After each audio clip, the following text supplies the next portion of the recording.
Selamat pagi, salam sejahtera. Terima kasih karena bersama dengan saya di Nazilin Unity Channel. Ulas jangan tak ulas, ulas sampai semua orang tahu, londe sampai biar tahu. Pagi ini ada perhitungan keras antara netizen, antara penyokong Najib dengan bukan penyokong Najib. Mereka kata Najib itu seorang yang berani atau seorang yang penakut. Ada persoalan yang timbul, Najib mana yang lebih berani waktu berkuasa dulu sebagai Perdana Menteri, ataupun Najib yang sekarang ini bukan lagi Perdana Menteri tapi telah diiktiraf oleh ahli orang maya.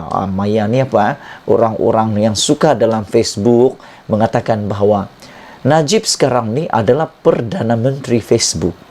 Dulu waktu menjadi Perdana Menteri sebenar, Najib tak aktif pula Facebook.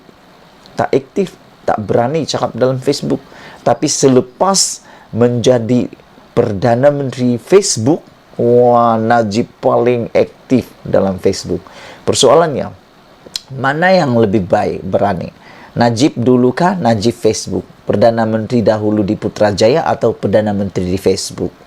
Persoalan itu bakal kita jawab sebentar lagi dalam ulasan yang hangat seperti makan KFC ini. Dalam ulasan ini kita akan cerita sebenarnya Najib itu ada sejarah berani atau pun penakut. Pada pendapat kamu mana satukah yang benar? Najib ini dia ada sejarah yang berani atau Najib ini dia ada sejarah penakut? Tapi di dalam tulisan yang ditulis oleh seorang penulis blog yang paling terkenal, yang selalu menyangga Najib, yang mungkin paling tak gemar dengan Najib, yaitu Sabudin.com, beliau menulis, teruskan sanggah Najib, sejarah telah membuktikan Najib adalah penakut. Dalam ucapannya di Kongres Nasional PKR Sabtu lalu, Rafizi Ramli menekankan laporan polis yang dibuat terhadap Najib Razak bukan sahaja untuk menyanggah pembohongan, propaganda palsu, dan mainan sentimen perkauman yang dimainkan Najib, bahkan juga kerana menganggap bekas Perdana Menteri itu seorang yang penakut. Wow, Rafizi menggelar Najib penakut. Penakut apa? Tak tahulah penakut apa. Rafizi dah pernah masuk penjara. Rafizi dah pernah rasa penjara. Najib saja yang belum pernah rasa penjara. Anwar sudah pernah. Kita kena sanggah. Tak boleh biarkan dia bermaharajalela.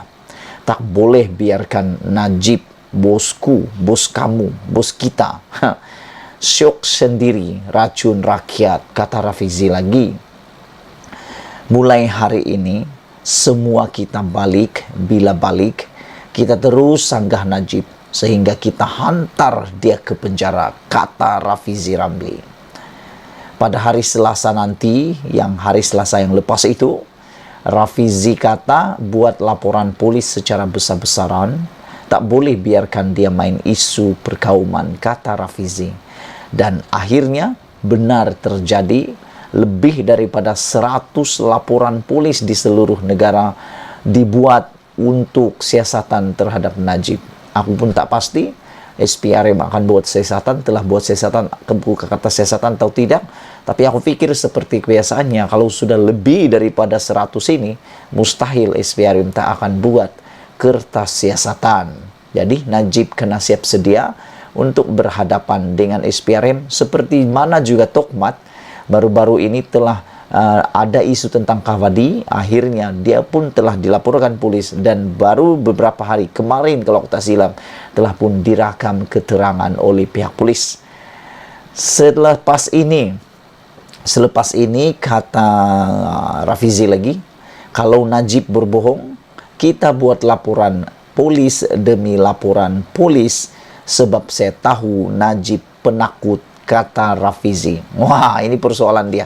Apakah benar Najib akan jadi penakut kalau tiap-tiap kali dia berbohong, kata Rafizi, laporan polis dibuat? Adakah Najib akan berhenti? Itu persoalan dia. Dia sembang kencang selama ini kerana dia tidak ada kerana tidak ada orang sanggah dia, tegas timbalan Presiden PKR itu lagi. Benarkah Najib seorang yang penakut? Seseorang itu kalau dia seorang yang berani, dia pasti lebih berani apabila sedang berkuasa. Malah dengan adanya kuasa juga, seorang yang penakut pun mampu bertukar menjadi berani.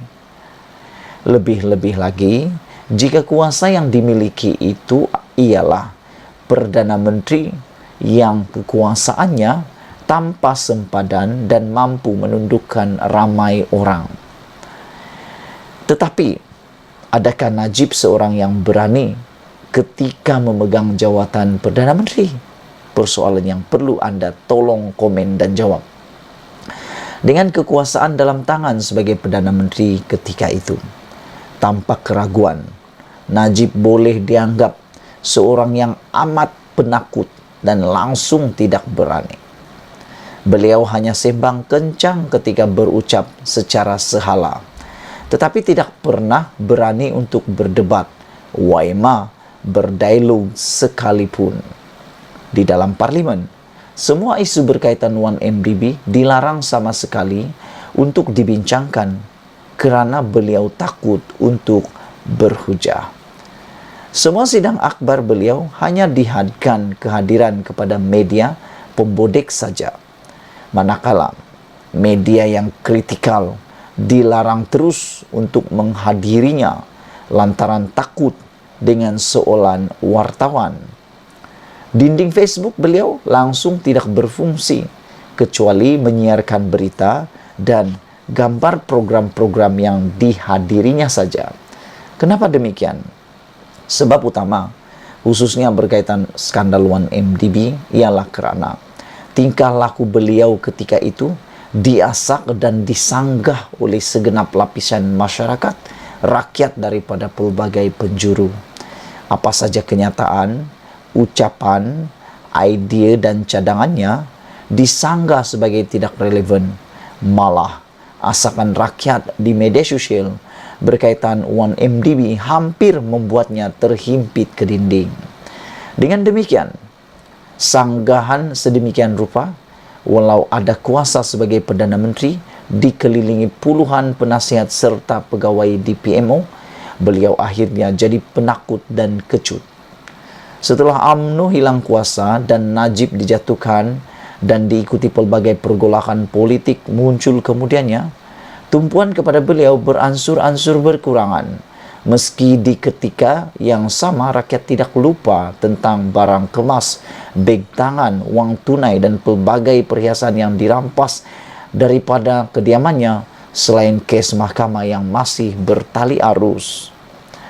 Dalam keadaan kurangnya tumpuan dan sanggahan itulah, Najib mengambil kesempatan mempopulerkan dirinya melalui slogan dan kempen "Malu apa bosku", di samping lebih kerap turun bersosial bersama rakyat di kawasan tumpuan ramai dan memperlihatkan dirinya seolah-olah teraniaya.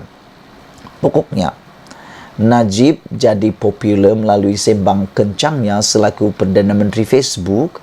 Sejak hilang kuasa, tidak lain adalah kerana sanggahan rakyat terhadapnya tidak lagi sekuat ketika beliau berkuasa.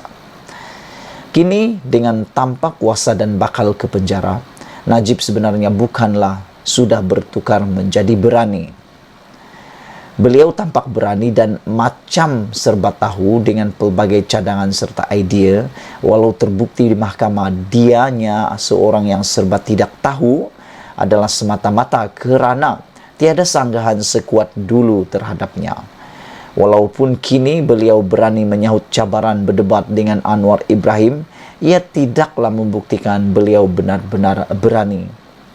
Ini kerana Najib meletakkan pelbagai syarat dalam debat tersebut, sementara Anwar langsung tidak meletakkan apa-apa syarat. Pemimpin PH, kecuali beberapa orang tertentu sahaja, terutama selepas tidak lagi menjadi kerajaan, hampir tidak lagi menyanggah apa yang dilakukan Najib. Hanya kini, setelah Rafizi kembali dan menjadi orang nombor 2 dalam PKR, ternampak arus sanggahan terhadap Najib itu dilihat berpotensi bertukar daripada riak-riak kecil pada mulanya kepada ombak yang kian membesar. Rata-rata netizen di media sosial memberi respon yang positif terhadap usaha Rafizi dalam menyanggah Najib itu dan beberapa isu yang beliau bangkitkan sejak kebelakangan ini seolah-olah kejutan kepada rakyat daripada lena yang panjang. Percayalah, Rafizi dengan usahanya melakukan sanggahan terhadap Najib dalam pelbagai isu, bahkan laporan polis besar-besaran berkaitan waris Sulu juga sudah dilakukan. Tidak mustahil ombak akan bertukar menjadi gelombang dalam beberapa bulan akan datang. Dan percayalah juga, jika sanggahan ketika berkuasa pun mampu menjadikan beliau kecut dan penakut, sanggahan pada ketika laluan ke penjara semakin terbuka ini pasti lebih mudah lagi membuatkannya dibelenggu oleh rasa takut semula. Dalam hal ini, tidak dinafikan ada benarnya apabila Rafizi kata Najib sebenarnya seorang yang penakut. Yang penting, jangan berhenti menyanggah Najib dan semua pembohongan, propaganda palsu serta autannya mesti cepat-cepat disanggah. Ulasan diubah sesuai daripada sabudinhussein.com. Sekian dulu untuk kali ini. Sebelum kita berpisah, jangan lupa tinggalkan komen Anda untuk dapat terus ulasan-ulasan terkini daripada channel ini yang akan berlambak-lambak sepanjang hari ini. Malaysia kita punya, kita juga sama-sama cintai Malaysia. Kita jumpa lagi. Bye-bye. See you. Bye.